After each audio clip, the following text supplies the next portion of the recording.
വണ്ടി ഓടിക്കുമ്പോൾ കുളിയുന്നതിനെയൊക്കെ ഇവിടെ നിന്ന് എല്ലാവരും ചോദിക്കാറുണ്ട് കേട്ടോ. കുളിക്കാനൊക്കെ പറ്റുമോ എന്നൊക്കെ ചോദിക്കും. എല്ലാ പെട്രോൾ പമ്പിലും, ഇവിടുത്തെ പ്രധാനപ്പെട്ട എല്ലാ പെട്രോൾ പമ്പിലും നമുക്ക് ഇതേപോലുള്ള കുളിക്കാനുള്ള സൗകര്യമുണ്ട്. കുളിക്കാനുള്ള സൗകര്യം, ബാത്റൂം സൗകര്യം എല്ലാം ഉണ്ട് കേട്ടോ.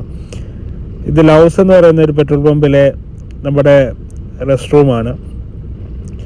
ഷവറും ചൂടുവെള്ളമുണ്ട്, ഹോട്ട് വാട്ടർ കിട്ടും അതിനകത്തിൽ. ഹോട്ട് വാട്ടറും ഉണ്ട്, കോൾഡ് വാട്ടറും ഉണ്ട്. പിന്നെ ബാത്റൂമും കാര്യങ്ങളും എല്ലാം ഉണ്ട് കേട്ടോ. പിന്നെ സോപ്പും അവിടെ തന്നെ കിട്ടും. സോപ്പ് നമുക്ക് നമ്മുടെ പേഴ്സണൽ സോപ്പ് കൊണ്ടുവരാം, അല്ലെങ്കിൽ അവിടെ തന്നെ സോപ്പില്ലാത്തവർക്ക് സോപ്പ് അവിടെ പ്രൊവൈഡ് ചെയ്യും. നല്ല വൃത്തിയും മെനയൊക്കെ ഉള്ള ഒരു ഇതാണ് കേട്ടോ. റെസ്റ്റ് റൂമാണ്, ബാത്റൂമാണ്, നല്ലതാണ് കേട്ടോ. അപ്പോൾ നമ്മളിപ്പോൾ ഒക്ലഹോമയിലേക്ക് പോയിക്കൊണ്ടിരിക്കുകയാണ്. അപ്പോൾ അതിൻ്റെ ഇടയ്ക്ക് പെട്ടെന്ന് ഈ വീഡിയോ ഒന്ന് കാണിക്കാമെന്ന് വിചാരിച്ചു.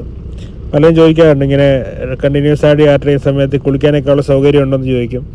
ഈ പമ്പുകൾ എല്ലായിടത്തും ഉണ്ട് കേട്ടോ. മിക്ക സ്ഥലങ്ങളിലും ഉണ്ട് പമ്പ്.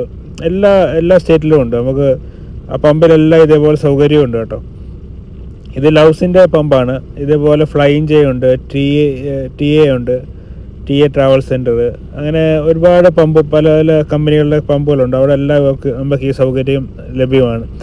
ഷവർ, പിന്നെ അതേപോലെ ലോണ്ട്രി തുണി ഇടാനുള്ള സൗകര്യമുണ്ട് അവിടെ. അപ്പോൾ ഇതെല്ലാം ഉള്ളതുകൊണ്ട് നമുക്ക് എവിടെ പോയാലും നമുക്ക് അങ്ങനെയുള്ള കാര്യങ്ങൾക്കൊന്നും പ്രശ്നമില്ല കേട്ടോ. ഡെയിലി കുളിച്ച് റെഡിയായിട്ട് നമുക്ക് വണ്ടി ഓടിച്ചു തുടങ്ങാൻ പറ്റും. സോ അതൊക്കെയാണ് കാര്യങ്ങൾ കേട്ടോ. അപ്പോൾ കാണാം, പുതിയ വീഡിയോ ആയിട്ട് വീണ്ടും കാണാം. അതുവരേക്കും ഗുഡ് ബൈ. എല്ലാവർക്കും ഒരു ഹാപ്പി ന്യൂ ഇയർ.